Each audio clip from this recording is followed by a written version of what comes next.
लोगों कभी बातें खत्म होती है? तुमको लग रहा होगा कि मैं मोबाइल की तरफ देख रहा हूँ, पर मुझे तुम सारे दिख रहे हो यहाँ से। तो फिर समझ ही रहे हो कि मैं क्या कहना चाहता हूँ, कि अपनी गुफ्तगू बंद कर दो तो अच्छा रहेगा। हम्म?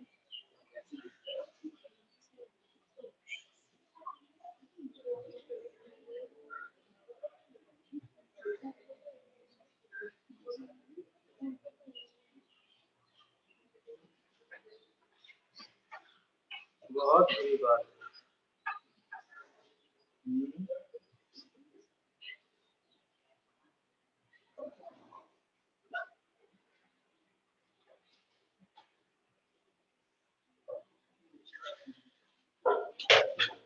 क्या है, इतना अंधेरा क्यों है इसकी लाइफ में? हम्म? इसकी लाइफ में काफी अंधेरा है। ऐसा तो मैंने कोई चुटकुला नहीं मारा जिसमें इतना हंसने की जरूरत पड़ जाए।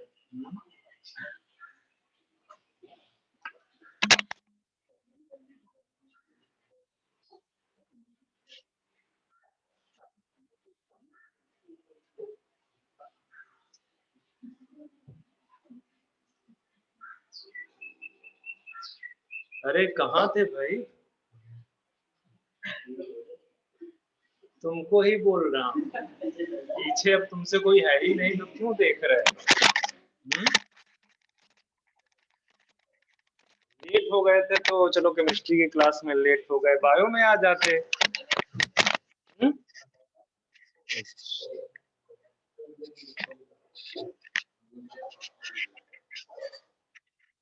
कोई है ही नहीं इधर तो, जरूरत क्या है?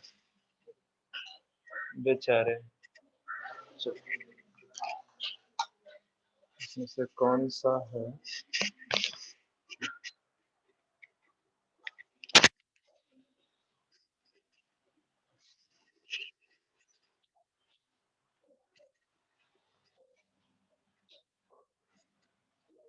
मैं क्या पढ़ा रहा था? अच्छा, जहाँ पे टीथ लिखा हुआ है उसके 3 पार्ट होते हैं, वो तो मैं भूल ही गया था।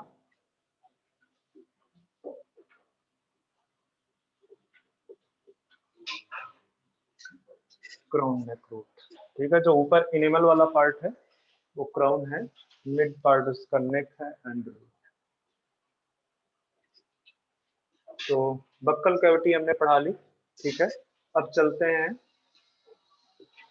फेरिंग्स पे। फेरिंग्स बेसिकली क्या है? कॉमन पैसेज ऑफ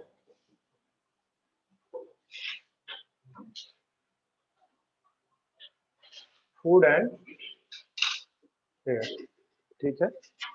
एयर और फूड के लिए कॉमन पैसेज है, ठीक है। मतलब आपको अगर उस पिक्चर को देखोगे, ठीक है, तो वहां पे 2 पाइप ओपन हो रही है।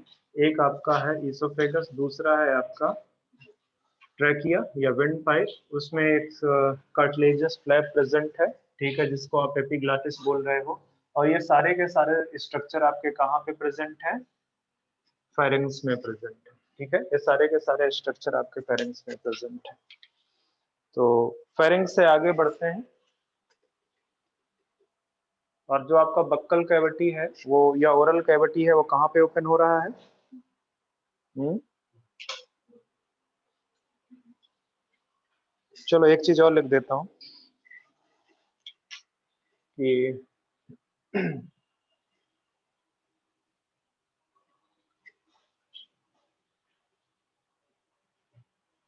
यूव्यूला stop the entry of food कहाँ पे? इन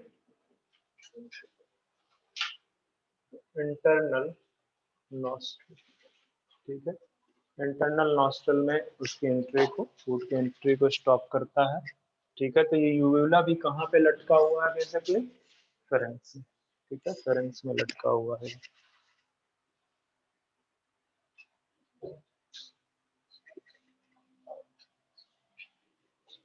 आगे बढ़ते हैं। ईसोफेगस, ये आपका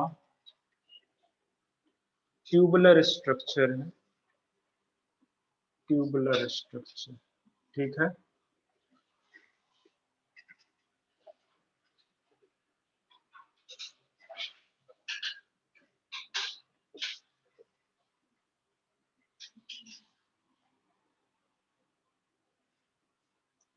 पास फ्रॉम, मतलब कि आपको ये पता है कि ये जो स्ट्रक्चर है ये बेसिकली फेरिंग्स से स्टार्ट होता है, या इस तरह से लिखो, स्टार्ट फ्रॉम फेरिंग्स, ठीक है, start from pharynx and pass through, कहाँ कहाँ से क्रॉस हो रहा है ये, फेरिंग्स के बाद कहाँ पे जाएगा, नेक,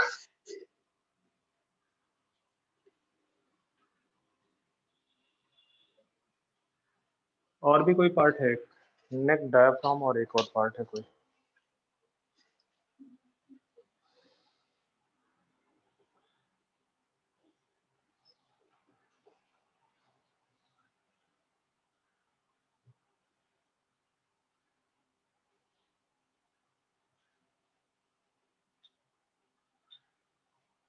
थोरैक्स,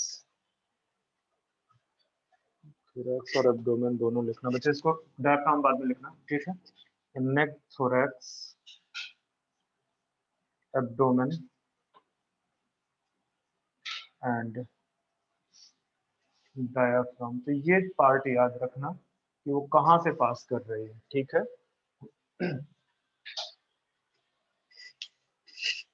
इसमें जो आपकी ईसोफेगस है, यहाँ पे डाइजेटिव ग्लैंड्स क्या है, एब्सेंट, ठीक है, तो कोई डाइजेटिव एक्टिविटी थ्योरेटिकली नहीं होती, ठीक है। थ्योरेटिकली या प्रैक्टिकली भी बोल सकते हो कि जो एक्चुअली कोई एंजाइम्स नहीं है तो वहाँ पे डाइजेटिव एक्टिविटी नहीं होगी। तो एक चीज तो लिख दो पहले कि जो आपका इसोफेगस है, ठीक है, वहां पे no digestive gland present, no digestive glands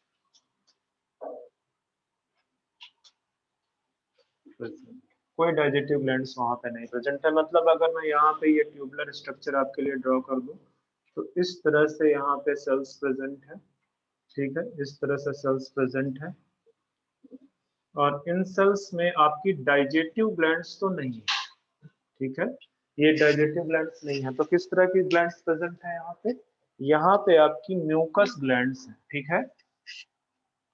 तो आप यहाँ पे लिख सकते हो सम म्यूकस ग्लैंड्स आर प्रेजेंट, ठीक है। तो ये ध्यान में रखना कि डाइजेटिव ग्लैंड्स तो प्रेजेंट नहीं है बट म्यूकस ग्लैंड्स यहाँ पे प्रेजेंट है, ठीक है, म्यूकस ग्लैंड्स प्रेजेंट है। लेंथ ऑफ esophagus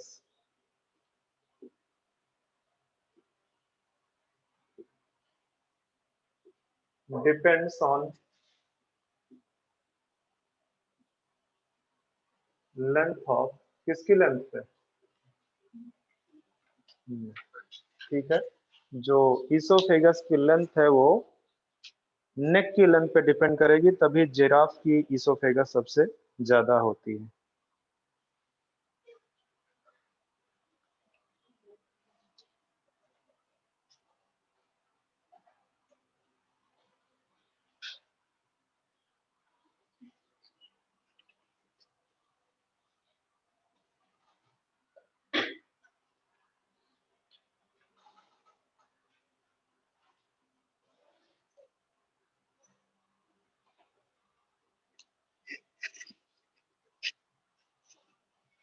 अच्छा, ये जो वॉल है ये तो वॉल है ना, ठीक है, ये वॉल है, तो जो वॉल है बेसिकली ऑफ इसोफेगस, ठीक है, इसोफेगस की जो वॉल है, मैं 60 में लिख रहा हूँ यहाँ पे, उसमें मसल्स पाई जाती हैं, ठीक है, इसमें क्या पाई जाती हैं, मसल्स पाई जाती हैं, और ये जो मसल्स हैं बेसिकली ये दो टाइप की हैं, कौन कौन सी, सर्कुलर एंड लॉन्गिट्यूडिनल, ठीक है, क्यों जरूरत है? क्योंकि अगर मस्कुलर मोशन यहाँ नहीं होगा तो जो फूड है वो आगे की तरफ नहीं जाएगा। ठीक है, तो फूड को आगे की तरफ ले जाने के लिए यहाँ पे मोशन होना चाहिए, और मोशन तभी पॉसिबल है जब मसल्स प्रेजेंट हो। ठीक है, तो सर्कुलर एंड लॉन्गिट्यूडनल मसल्स जो है यहाँ पे प्रेजेंट होती है। तो ये बेसिकली आपका हो गया। अच्छा, एक चीज और लिखना कि ये जो इसकी ओपनिंग है, इसको मैंने पहले भी लिखा रखा, क्या नाम है इसका? गलेट। ठीक है, तो ईसोफेगस की जो ओपनिंग है that opening is known as gullet. और ये जो ईसोफेगस है कहाँ पे ओपन होता है? Oesophagus open in stomach. ठीक है, और कौन सा स्फिंक्टर प्रेजेंट होता है? इसकी जो ओपनिंग है जहां पे ये ओपन हो रहा है, ठीक है, उस ओपनिंग को रेगुलेट करने के लिए एक स्फिंक्टर प्रेजेंट होता है। मतलब वो भी क्या है, कुछ मसल्स हैं सर्कुलर, स्पेशली सर्कुलर मसल्स। ठीक है, तो कौन सा स्फिंक्टर प्रेजेंट होता है वहां पे? Cardiac sphincter. ठीक है, तो आगे आते हैं, थोड़ा सा ईसोफेगस के बारे में मैं जितना पढ़ना था हमने पढ़ लिया। अच्छा हाँ, एक और चीज बताने जा रहा था, रुको। मैंने बोला ना कि जब डाइजेस्टिव ग्लैंड्स नहीं है तो थेरेटिकली यहाँ पे कोई डाइजेशन नहीं होगा। बट क्या है कि जो माउथ है, माउथ में तो सलाइवा सिक्रीट हुआ है, सलाइवा में एमाइलेज था, तो वो एमाइलेज का एक्शन तो कंटिन्यूअसली होता रहे। ठीक है, तो ऑप्शन एक बार रीड कर लेना। तो अगर तो वो बोल रहा है कि स्लेवरी एमाइलेज ऑफ माउथ, ठीक है, उसकी एक्टिविटी स्टार्ट है तब तो ठीक है, नहीं तो नो डाइजेशन, नो डाइजेशन। ठीक है, मतलब इसकी अपनी कोई एंजाइम नहीं है जो कि डाइजेशन करे। ठीक है,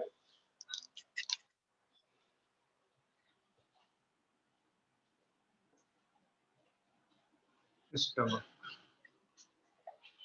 तो जो स्टमक है आपका,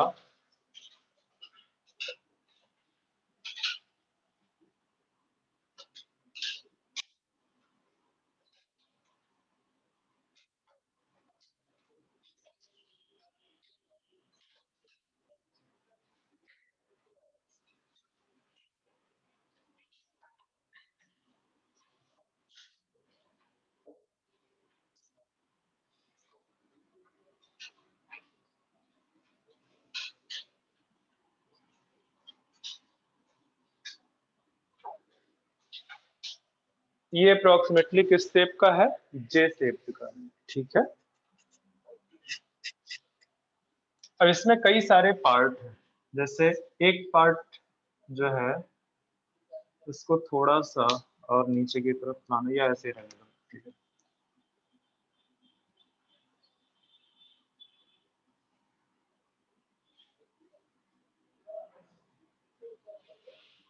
ठीक है, डिफरेंट डिफरेंट पार्ट है। ये वाला जो पार्ट आपको दिख रहा है ये कौन सा है? Cardiac part. ठीक है, ये क्या है? फंडस। ठीक है, ये वाला, इसको बच्चे थोड़ा सा और कम कर दो, ज्यादा मैंने बना दिया। ठीक है, ये बॉडी है। ठीक है, और ये आपका पाइलोरिक है, एंट्रम है।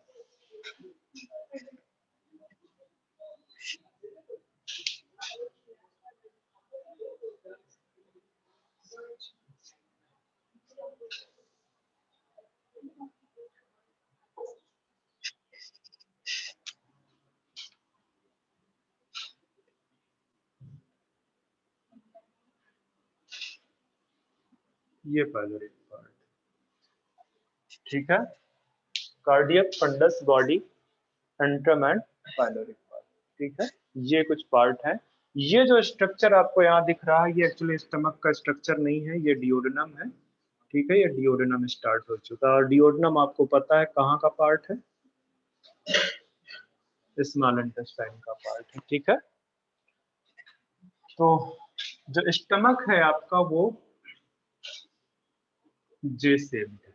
ठीक है, स्टमक जे शेप है, और इसके जो है डिफरेंट पार्ट है।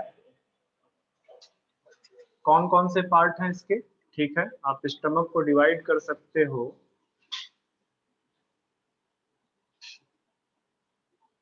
कार्डियक,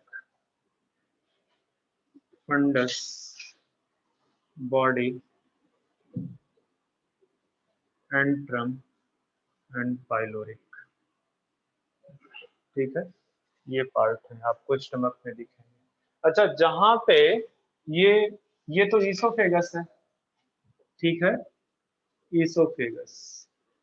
तो ईसोफेगस जहां पे स्टमक पे आके ओपन होता है, उसी को मैं बोल रहा था कि यहाँ पे एक स्फिंक्टर प्रेजेंट है। ठीक है, तो लिख दो यहाँ पे ओपनिंग ऑफ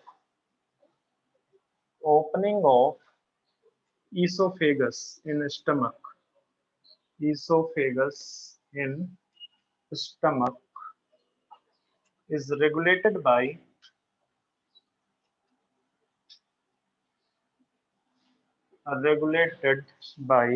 किससे रेगुलेट की जाएगी? Cardiac sphincter. ठीक है, तो ध्यान में रखना कि जो ये ओपनिंग है उसको जो है बेसिकली, तो यहाँ पे लिख दो कि ये जो ओपनिंग है, यहाँ पे जो स्फिंक्टर पाया जा रहा है, ये sphincter, this is the cardiac sphincter, cardiac sphincter.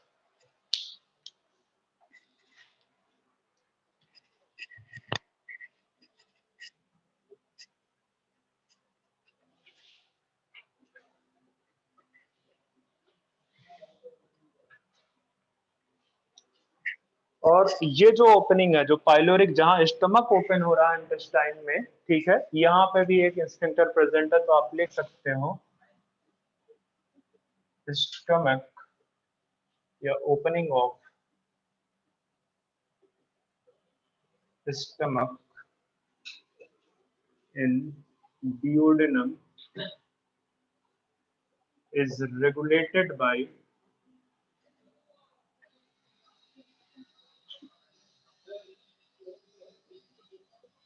Pyloric sphincter, pyloric sphincter. ठीक है,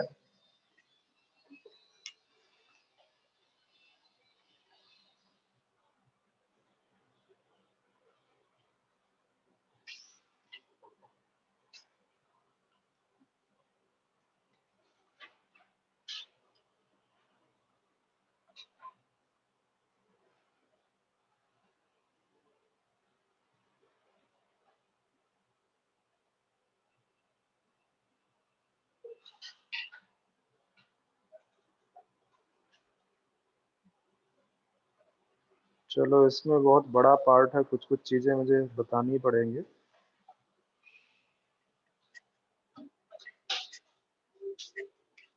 बट ये बड़े इंपॉर्टेंट हैं, ये दोनों पॉइंट बहुत इंपॉर्टेंट है, ध्यान में रखना।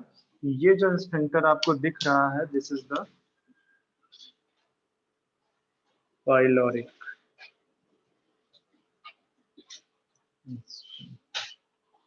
ठीक है, ये आपका पाइलोरिक स्फिंक्टर। अच्छा, आपको अगर याद होगा, मैंने आपको बताया था कि इसके बाहर से चारों तरफ एक स्ट्रक्चर प्रेजेंट है, नहीं पता कौन सा टिश्यू प्रेजेंट होगा इसके चारों तरफ?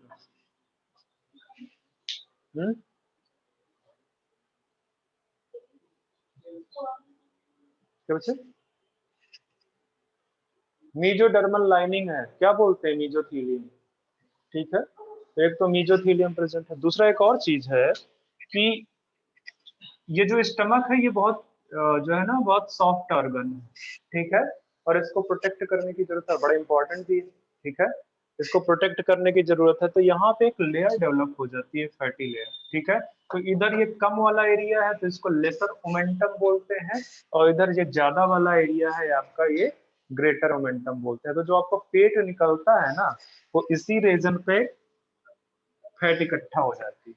ठीक है, और इसकी वजह से वो पेट निकलता है। ठीक है, तो लेसर ओमेंटम और ग्रेटर, ये लेसर ओमेंटम है, ये ग्रेटर ओमेंटम है। ठीक है, तो ध्यान में रखना। अच्छा, और एक चीज आगे बढ़ते हैं कि जो फूड का टेम्परेरी स्टोरेज होता है, वो कहाँ पे होता है? स्टमक में। तो बोला नहीं, लिख दो, जो टेम्परेरी स्टोरेज है, temporary storage of food occurs in stomach. Stomach में टेम्परेरी स्टोरेज ऑफ फूड होता है, एक चीज तो ये याद रखनी है आपको, ठीक है। दूसरा, ये आपका अप्रोक्सीमेटली 3 to 4 आवर्स या 4 to 5 आवर्स, ठीक है। 4 to 5 आवर्स में ये जो फूड है ये साफ हो जाता है, एम्प्टी हो जाता है, ठीक है। 4 to 5 आवर्स में जो फूड यहाँ पे स्टोर हुआ है, टेम्परेरी स्टोरेज हुआ है, वो कितने आवर्स में एम्प्टी हो जाएगा? 4 to 5 आवर्स, ठीक है। तो बच्चे एनसीईआरटी में शायद 3 to 4 आवर्स लिखा हुआ है, तो ध्यान देख लेना, ठीक है। तो 4 to 5 आवर्स में वो एम्प्टी हो जाएगा, खाली हो जाएगा। ड्यूरिंग वोमिटिंग, उसके दौरान पे भी ये एम्प्टी हो जाता है, ठीक है। अगर वोमिटिंग हो रही है तो आल्सो एम्प्टी स्टमक, ठीक है। स्टमक को क्या कर सकता है? खाली कर देगा। और जो वोमिटिंग सेंटर है वो कहाँ पे है? Vomiting centre, this is in medulla, ठीक है। मेडुला ऑब्लोंगेटा है ब्रेन का, वहां पे प्रेजेंट है। अच्छा, ये जो आपकी स्टमक है, स्टमक का जो वॉल है, स्टमक का जो वॉल है वो बारी बड़ा ठीक होता है, ठीक है। रीजन मैंने आपको जब टिश्यू पढ़ाया था तब बताया था, ठीक है। तो जो स्टमक की वॉल है उसमें 3 टाइप्स की मसल्स प्रेजेंट होती है। कौन कौन सी मसल्स होती हैं?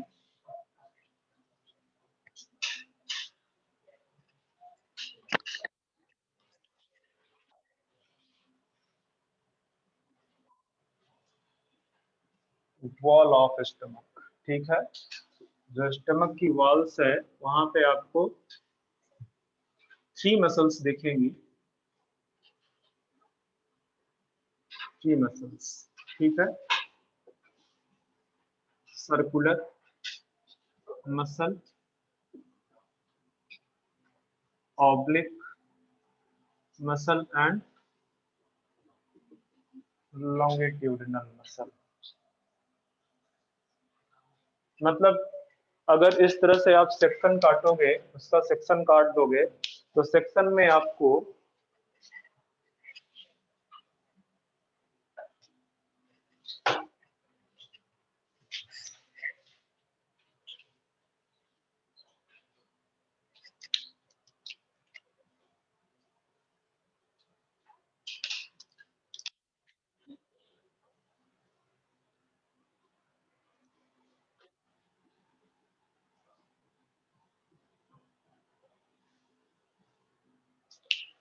थ्री मसल्स दिखेंगी, ठीक है। एक तो ये बाहर की तरफ जो है,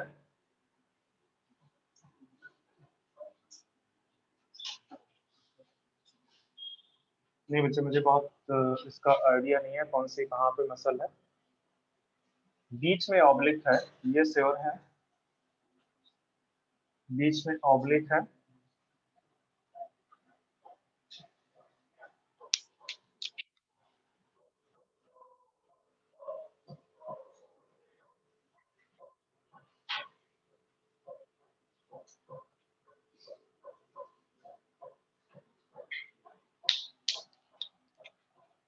दिस इज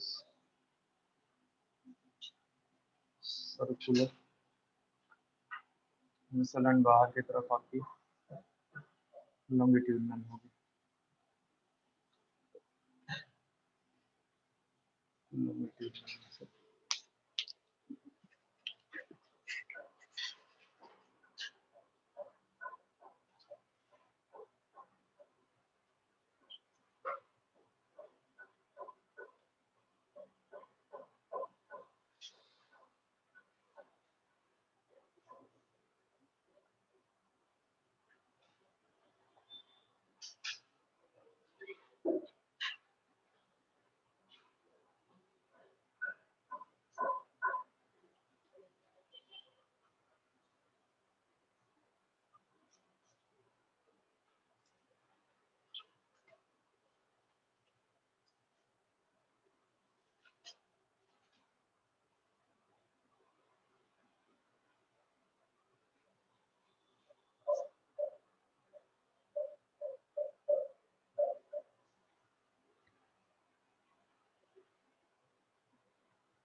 You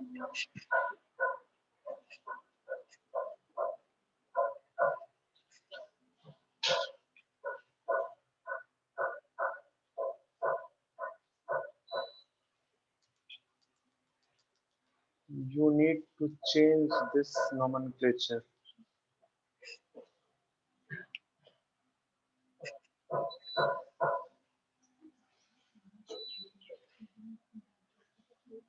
बच्चे अपना अपना कहानी मत करो। ये इनर मोस्ट ऑब्लिक मसल, ठीक है।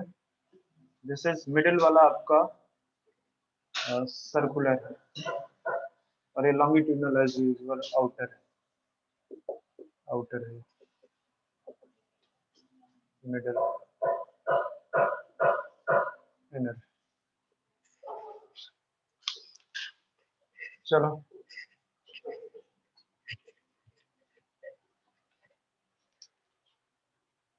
यहाँ जो ये वॉल है इनर वॉल, ठीक है। ये इनर वॉल का अगर मैं आपको सेक्शन काट के दिखाऊं, ठीक है, इनर वॉल का अगर मैं सेक्शन काट के दिखाऊं तो आपको, ठीक है, इस तरह से मैं सेक्शन दिखा रहा हूं।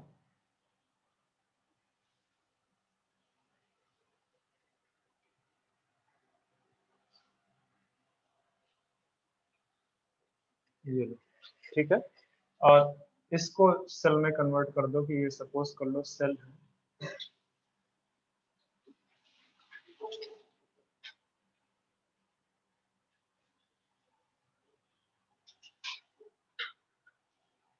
कुछ जगह पे आपके इस तरह से सेल्स प्रेजेंट है।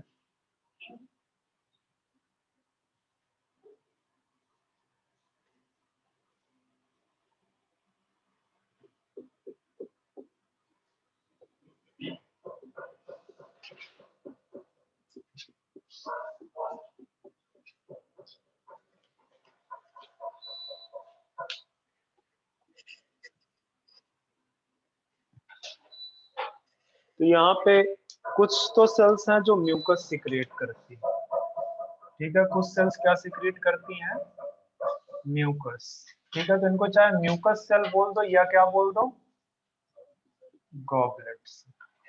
म्यूकस सेल बोल दो चाहे इनको गॉबलेट सेल। आप जो ईसोफेगस देख रहे थे तो वहां पे भी मैंने बोला था there are some cells which secrete mucus, उनको भी आप जो है बच्चे म्यूकस सिक्रीटिंग सेल करना ज्यादा सही रहेगा, म्यूकस सिक्रीटिंग सेल, ठीक है। और चाहे उनको गॉबलेट बोल दो, हालांकि गॉबलेट सेल आपके यहीं पे प्रेजेंट होते हैं स्टमक में, ठीक है। म्यूकस सिक्रेटिंग सेल हो गया। इसके अलावा आपको कुछ और सेल्स मिलेंगी, ठीक है, कुछ और सेल्स मिलेंगी। जैसे इसको मैं नॉमेनक्लेचर दे देता हूं इसको, ठीक है। ये है आपकी अर्जेंटेफिनन सेल,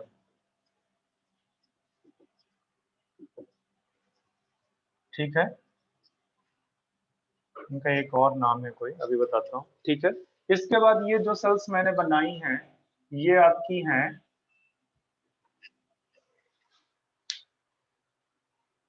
पेप्टिक सेल्स हैं शायद, हाँ chief cell, chief cell peptic cell. इसके अलावा कुछ और सेल्स प्रेजेंट हैं, कुछ और सेल्स प्रेजेंट हैं जिनको बोलते हैं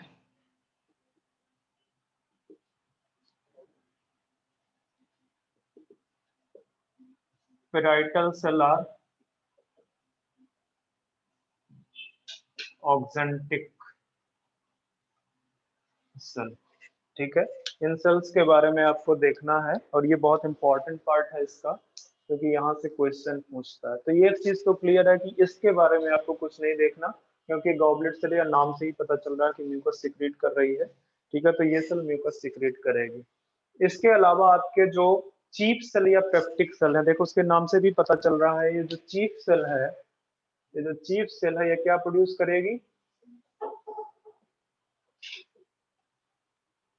सही, पेप्सिनोज, ठीक है। इसको एक्टिवेट करने की जरूरत पड़ेगी, चीफ सेल और पेप्टिक सेल, ठीक है।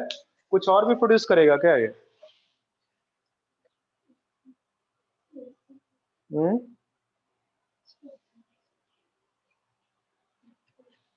अच्छा, इनका एक और नाम है, जाइमोजन सेल भी बोलते हैं इनको, जाइमोजन सेल। ओके, ठीक है। तो ये पेप्सिनोजन आपके प्रोड्यूस करेंगे, और ये कैसा एंजाइम है बताओ?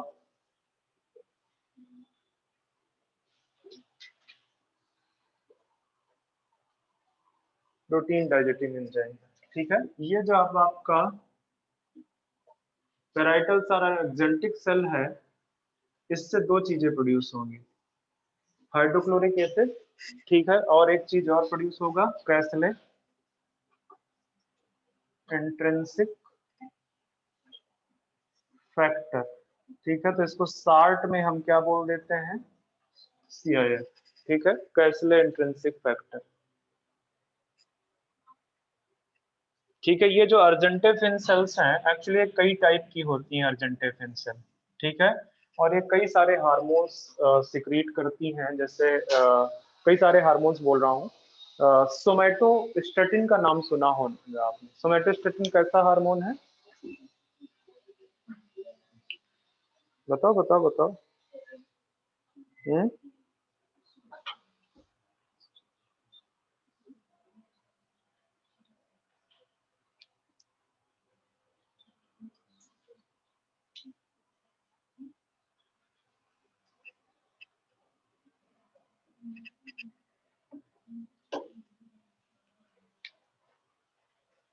ग्रोथ इनहिबिटिंग हार्मोन है।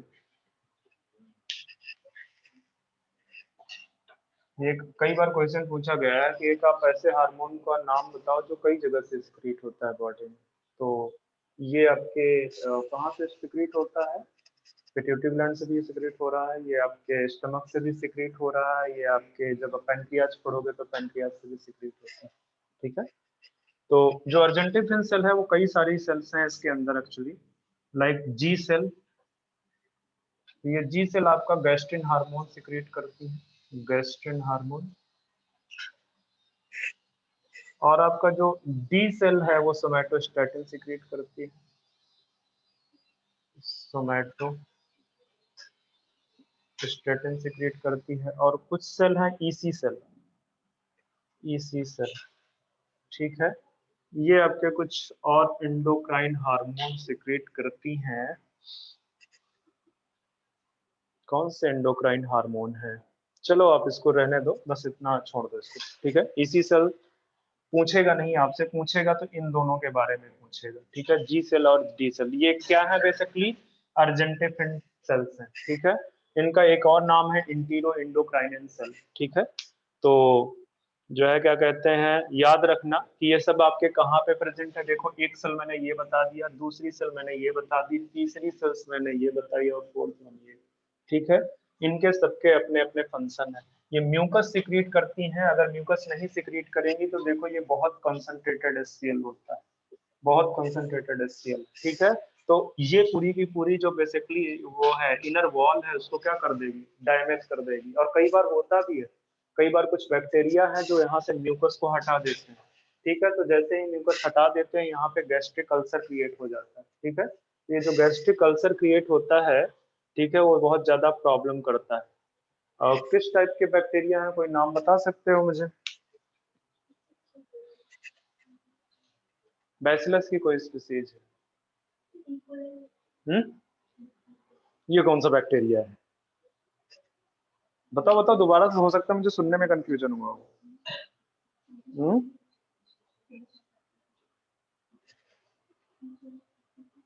अरे दोबारा से बोलो, हो सकता है मुझे सुनने में कंफ्यूजन हुआ हो।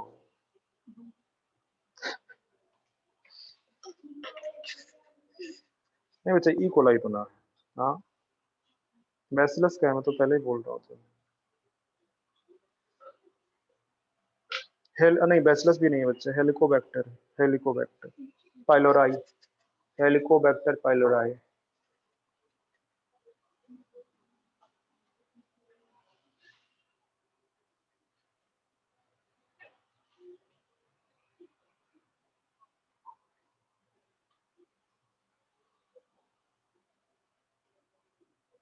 कितना टाइम हुआ बच्चे? 3:30?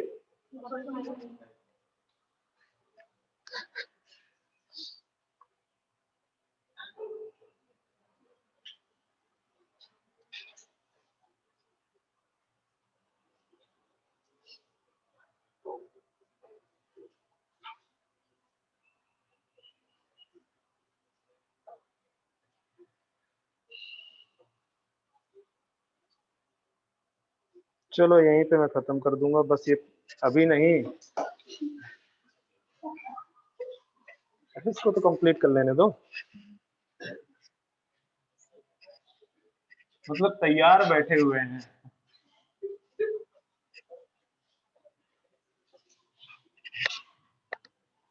अभी तुम्हारी ये स्थिति है, ये मई आ जाएगा तब लगेगा यार ऐसा करते हैं, बंद ही कर देते हैं क्लास करना, क्योंकि बचा ही कितना टाइम है, कितना टाइम बचेगा मई के बाद, जून और बहुत ज्यादा टाइम होता है। वो तो फिर लॉकडाउन में तुम्हें 5-6 महीने का मिला, तब भी कम ही पड़ा है वो, 1 महीने से ज्यादा के टाइम में मोमेंटम बनता ही नहीं है। जब तक 1 मंथ का लगता है तो हाँ अब पढ़ना चाहिए, 2 महीने में 1 महीना तो सोने में बिता दोगे। हाँ चलो आते हैं जरा से।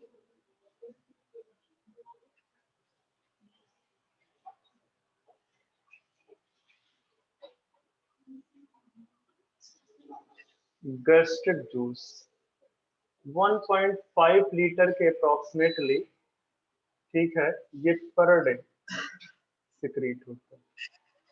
अब इस गैस्ट्रिक जूस में वो सब कुछ होता है, ठीक है, मतलब इसमें एंजाइम्स भी होंगे, इसमें म्यूकस म्यूकस नहीं बाइकार्बोनेट आयंस भी होंगे, ठीक है, इसमें सेल भी होगा, वो सब मिला के गैस्ट्रिक जूस बनता है, ठीक है। मतलब कहने का कि ये जो गैस्ट्रिक वॉल है, ये जो गैस्ट्रिक वॉल है, इससे जो भी चीज सिक्रीट हो रहा है वो सारा का सारा गैस्ट्रिक जूस का पार्ट, ठीक है।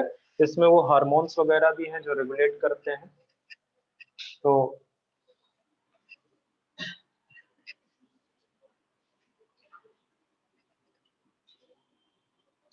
Enzymes plus bicarbonate ion, bicarbonate ion ऐसे लिखते हैं ना, भूल गया हूं मैं, दिमाग नहीं काम कर रहा है, ऐसे लिखते हैं, ठीक है। तो चलो वापस आते हैं हम, ये जो एंजाइम्स है, इस एंजाइम्स में आपका कौन सा एंजाइम है, पेप्सिनोजन, ठीक है। तो इनिशियली ये जो पेप्सिनोजन है ये बेसिकली क्या है, इनएक्टिव फॉर्म, तो इसको क्या करना पड़ेगा, एक्टिवेट करना पड़ेगा। तो इसको एक्टिवेट आप इनिशियली किससे करते हो, HCl से करते हो, बट आफ्टर दैट ये जो पेप्सिन है ये क्या हो जाता है,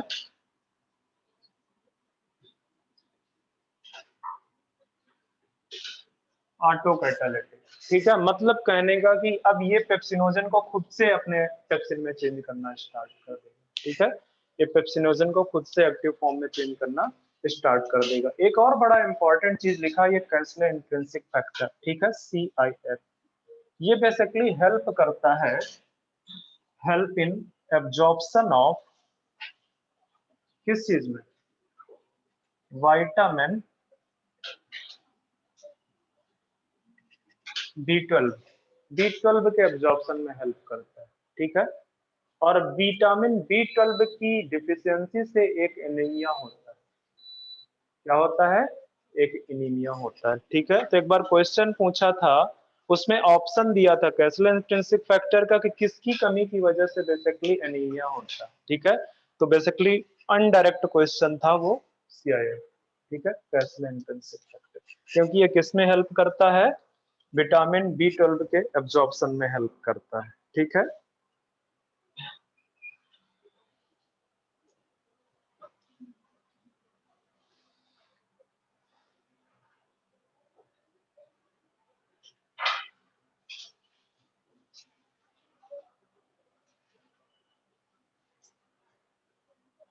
एक और चीज लिख देता हूँ मैं, जरा सा पीएच के बारे में लिख देता हूँ, ठीक है। अच्छा इसमें HCl तो बच्चे लिखा ही नहीं था, HCl भी लिख दो इसमें, ठीक है, HCl भी लिख दो, पीएच लिख दो बच्चे यहाँ पे, गैस्ट्रिक जूस की जो पीएच है, pH infant and adult, infant में अप्रोक्सीमेटली 2 to 4, और ये बच्चे 3 to 4 नहीं, इसको जरा सा 4 to 5 करो, ठीक है। और ये है आपका 1.5 to 3, वेरिएबल है, डिफरेंट बुक्स लिखती हैं, आप रेंज देख लेना, ठीक है।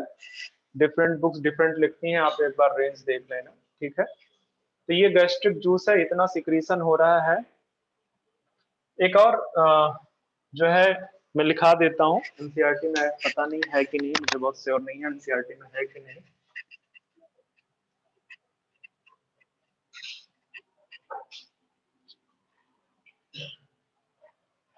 एंजाइम्स में एक पेप्सिनोजन लिखा गया, एक और होता है प्रोरेनिन। ये सिर्फ कहाँ प्रोड्यूस होता है? प्रोड्यूस ओनली इन,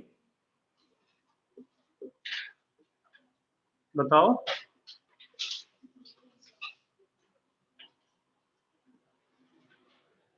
इन्फेंट में प्रोड्यूस होता है, ठीक है, सिर्फ इन्फेंट में देखने को मिलेगा। तो इस प्रोरेनिन को भी HCl की जरूरत है रेनिन में चेंज होने। बच्चे मुझे बताओ, ये जो है रेनिन डबल एन है या सिंगल एन है? मोस्ट प्रोबेबली डबल एन, ठीक है, डबल एन है, डबल एन, ठीक है। यहाँ पे भी डबल कर दो इसको, यहाँ पे भी। वो जो सिंगल एन है वो हार्मोन है, ये क्या है? एंजाइम है, ठीक है। ये एक्चुअली हेल्प किसमें करता है? यहाँ पे लिखो, यहाँ पे लिखो, help in digestion of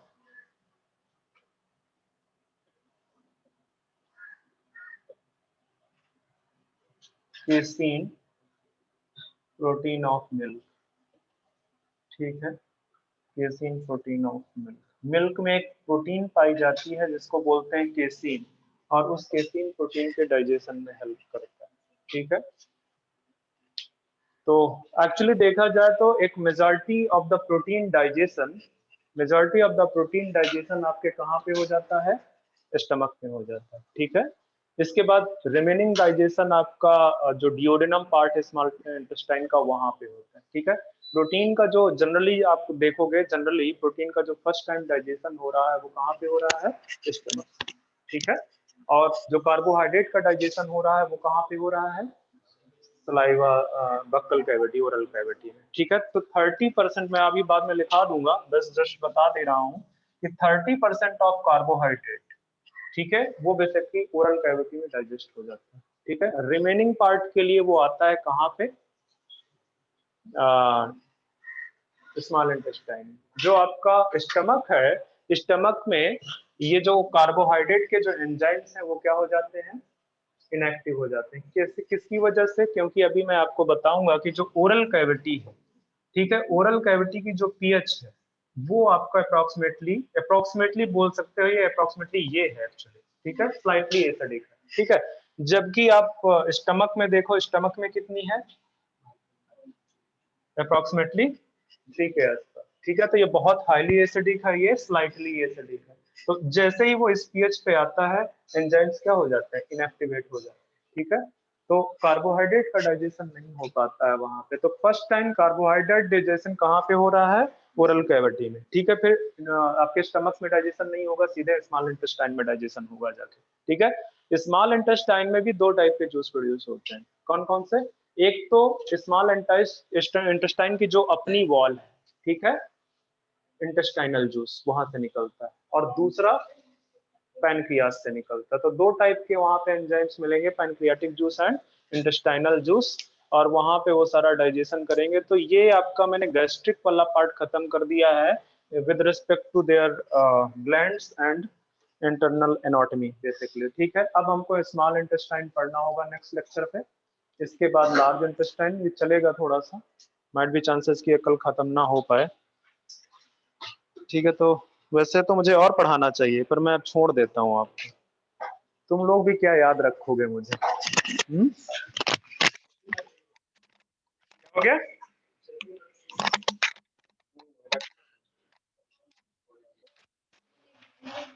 actually क्या है ना कि मेरा एनालिसिस भी डाउन है।